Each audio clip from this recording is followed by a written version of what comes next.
नमस्कार बच्चों को, जय हिंद। आपसे एक बात फिर कहना है क्या कि ए कॉमर्स क्लासेज एक स्पेशल प्रोजेक्ट में आपके सामने उपस्थित है। देखिए, स्पेशल प्रोजेक्ट क्या है, तो इस समय की जो आपकी आवश्यकता है इस महीने में और इस पूरे सेशन में उसी के लिए है, और वो ये है how to score maximum marks in board exam और in any type of the exam. अब इसमें से हमें क्या देखना है कि मैक्सिमम मार्क्स को प्राप्त करने के लिए समस्या क्या आएगा। तो सबसे पहली जो समस्या आती है और वो समस्या होती है एग्जाम फोबिया। किस बात का एग्जाम का डर भाई? तो देखिए, अब ओवरकम फ्रॉम एग्जाम फोबिया, इस एग्जाम फोबिया से जो डर लगता है उससे मुक्ति कैसे मिलेगी? तो मुक्ति मिलेगी टाइम मैनेजमेंट से। टाइम मैनेजमेंट ये किसी भी काम करने के लिए द बेस्ट पॉलिसी होता है। टाइम मैनेजमेंट में क्या भाई? टाइम मैनेजमेंट में सबसे पहले कैलकुलेट करेंगे डेज लेफ्ट टू एग्जाम। क्यों कैलकुलेट करेंगे?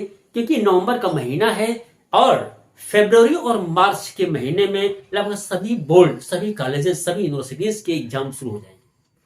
और ऐसे कंडीशन में सबसे बड़ा डर तो इस बात का है सभी स्टूडेंट्स को, चाहे वो किसी भी लेयर के स्टूडेंट्स हो, क्या कि आखिरकार कॉलेजेस ने, स्कूल्स ने, यूनिवर्सिटीज ने अपने सिलेबस को कंप्लीट कर दिया है, लेकिन हमने कंप्लीट किया है कि नहीं? जैसे उन लोगों ने किया वैसे मैंने किया कि नहीं, आपने किया कि नहीं? तो इस समय आप जब चेक करेंगे, और वास्तव में आप सब लोग चेक भी करते होंगे, तो पता क्या चलेगा कि अधिकांशतः स्टूडेंट्स तो ये सोच रहे होंगे दिमाग में कि पढ़ा तो सब कुछ जा चुका है लेकिन उतना मुझे आता नहीं है। इवन देन जो शो का टॉप लेवल के स्टूडेंट्स भी होंगे ना, उनके भी दिमाग में होगा कि पहले तो सब कुछ आता था, इस समय तो लगता है कुछ भूल रहा है।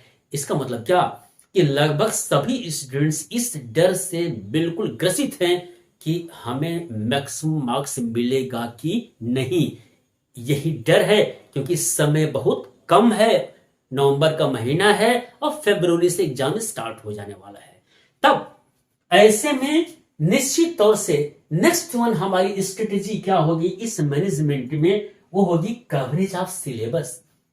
कि जो समय बचा है नवंबर से लेकर के अगर मध्य फरवरी तक हम चेक करते हैं, लगभग 80 दिन होगा, और इस 80 दिन में पूरे साल भर का सिलेबस जो आपके लिए बचा हुआ है, क्योंकि सिलेबस आपको पूरा करना है। क्यों? क्योंकि लिखना आपको है। तो आप चेक करेंगे कि जो बचा हुआ है, यानी जो आपने तैयारी नहीं की है चैप्टर्स को, सिलेबस को, ठीक है, उसको इतने ही कम समय में कवर कैसे करेंगे। तो यहां देखते हैं एक पॉलिसी है, एक उपाय मैंने आपके लिए बनाया है, वो है कवरेज ऑफ सिलेबस। यानी सिलेबस कैसे पूरा करें? कौन सिलेबस? जो सिलेबस आपने पूरा नहीं किया है, जो छूट गया है, उतने ही समय में, कम समय में सिलेबस को पूरा करने के लिए जो पहली स्ट्रेटेजी है वो है आप पहले अपना गोल तय करिए। देखिए, टू द पॉइंट्स बात करेंगे। गोल तय करिए। कौन सा गोल तय करिए? मान लीजिए कि आपके पास कुल 100 टॉपिक बचा हुआ है जो आप नहीं पढ़े हैं, नहीं जानते हैं। आपके पास केवल 80 दिन है, 100 को 80 से आप भाग दीजिए, जो बचता है पर डे का वही आपका टारगेट है। और आप कोशिश करिए पूरा 100% कि आपका उस दिन का टारगेट जो आपने सेट किया वो पूरा हो जाए। अच्छा, चलिए आपने तय कर लिया। तय करने के बाद अब समस्या आता है क्या कि जो हम पढ़ाई करेंगे, जिस टॉपिक को जानते नहीं है उसको जानना है, तो उसके लिए किस बुक्स का हेल्प लेते हैं, किस वीडियो का हेल्प लेते हैं, किस टीचर का हेल्प लेते हैं, किस लेक्चर का हेल्प लेते हैं, या किस सोर्स का हम हेल्प लेते हैं ताकि वो टॉपिक समझ में आ जाए।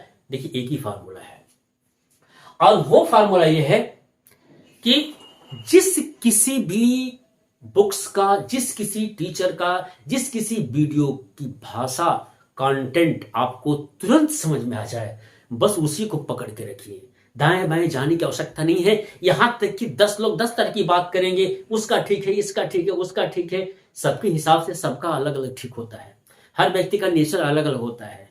बात समझ में आ गया? यानी अगर मैं आपसे कहूं क्या कि मार्कर किसे कहते हैं, और मैंने आपको मार्कर का जितने भी सिम्टम्स होता है वो आपको मैंने दे दिया, ठीक है, चाहे नीचे से दिया चाहे ऊपर से दिया, और आपको समझ में आ गया, आपने नीचे से बताना शुरू किया, लोग पहले ऊपर से बताना शुरू किए, तो नीचे से बताएं चाहे ऊपर से बताएं, पूरा सिम्टम्स दे दिए, कोई नहीं कहेगा कि हम बात कर रहे हैं, सब कहेंगे हम बात कर रहे हैं। इसलिए आप अपनी बात करिए, दूसरे की बात नहीं। इसलिए फिर से एक बार कि नेक्स्ट वन जो आपकी पॉलिसी है, स्ट्रेटेजी है कि क्वालिटी स्टडी मटेरियल, यानी आप जिस सोर्स को चुने अपनी पढ़ाई के लिए, अपने टॉपिक के लिए, तो उसमें ये देखें कि कौन सा बुक्स, कौन सा वीडियो, कौन सा लेक्चर, कौन सी टीचर की भाषा आपके समझ में तुरंत आ जा रहा है, बस उसी को फॉलो करिए। उसके बाद कुछ चेक करने की आवश्यकता नहीं है। उसके बाद जैसे कि मैंने कहा था कि जो सिलेबस है उसको डिवाइड कर दीजिए। आपने डिवाइड कर दिया, ठीक है, और आप पढ़ना शुरू कर दिए। आप जब पढ़ना शुरू कर दिए तो इसके बाद नेक्स्ट वन आपका आता है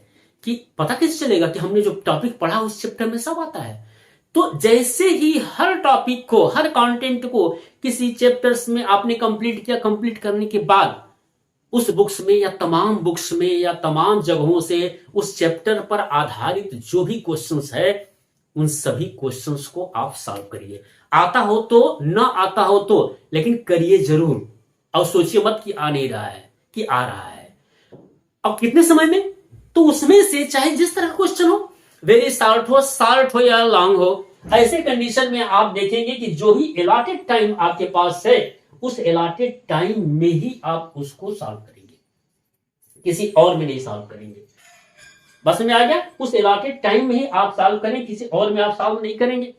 ठीक है, आपने सॉल्व कर लिया। सॉल्व करने के बाद पता ये चला कि एट द एंड आपको इतने में इतना मार्क्स मिला हुआ है। मान लीजिए 50 नंबर का क्वेश्चन है, तो 50 में आपको मान लीजिए कि 40 मार्क्स मिला हुआ है। आप उसको नोट कर लीजिए कि आज के दिन मैंने चेक किया और हमको इतना मिला। फिर नेक्स्ट डे करते हैं सेम प्रोसेस को, फिर नोट करिए। नोट करते करते आपके पास एक डाटा मिल जाएगा।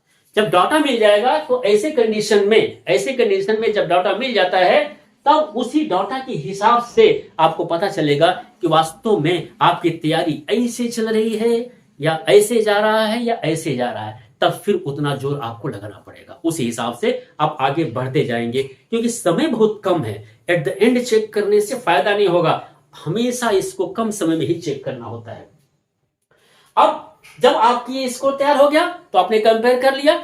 कंपेयर करने के बाद जब मान लीजिए कि ये तैयारी आपकी पूरी कंप्लीट हो चुकी है, ये स्ट्रेटेजी आपने फॉलो कर लिया है, ठीक है ना। फॉलो करने का मतलब क्या हुआ कि आपको युद्ध में लड़ाई करने के लिए मैंने तैयार कर दिया। अब युद्ध का समय आ गया है, यानी पेपर को आप कैसे सॉल्व करेंगे। पेपर को सॉल्व करने के लिए देखिए, फिर मैंने स्ट्रेटेजी आपको बनाई है पहले कि बोर्ड एग्जामिनेशन में, किसी एग्जामिनेशन में जैसे ही क्वेश्चन पेपर आता है ना, आहिस्ते आहिस्ते धीरे धीरे सभी क्वेश्चन को ध्यान पूर्वक पढ़िए, बिना टेंशन का। जैसे ही पढ़ेंगे, ठीक है ना, पढ़ने के साथ ही साथ आपको एक फायदा होगा क्या कि जो पहला ग्लिम्स में, पहली नजर में जिसका आंसर आ जा रहा है, उसको टिक लगा लीजिए। जैसे ही आप टिक लगाएंगे तो वैसे ही आपकी प्रायोरिटी सेट हो जाएगी। प्रायोरिटी सेट हो गई, यानी आपको 50 क्वेश्चन में 20 क्वेश्चन का सही आंसर आ गया, और बाकी 30 अभी आधा अधूरा है या कम बेसी है, देखा जाएगा, कोई बात नहीं है। अब जब आते हैं तो आप वेट मत करिए कि फिर जब आएगा तब करेंगे। तब जितना क्वेश्चन आ गया है उसका आंसर लिखना शुरू करिए। ओके, कैसे भाई? एकदम टू द पॉइंट्स लिखिए भाई, टू द पॉइंट्स लिखिए, कुछ दाएं बाएं नहीं, किसी से पूछने का हो सकते हैं, इसमें कोई पॉलिसी नहीं होती है। आप टू द पॉइंट्स लिखिए एकदम, यानी जो पूछता है उसी को बताइए, इधर उधर जाने की आवश्यकता नहीं होती है।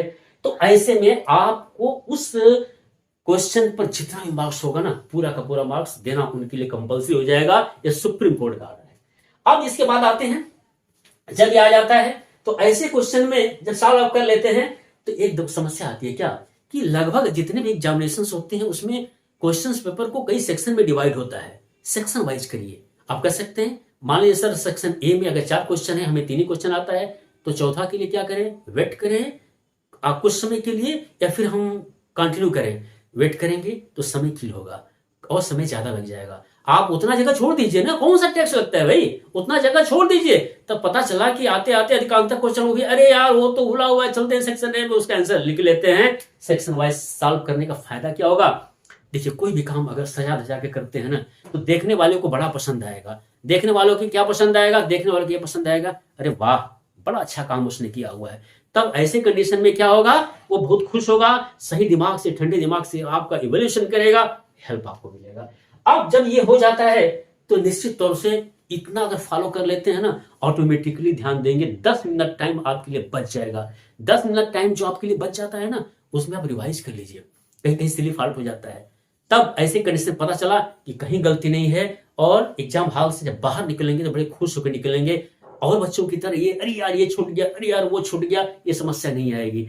और सबसे खास बात ये है कि यहां तक आने से पहले इस तैयारी में सबसे पहली बात यह है कि कार तैयार है, सब कुछ फिट फाट है, पेट्रोल ही नहीं है।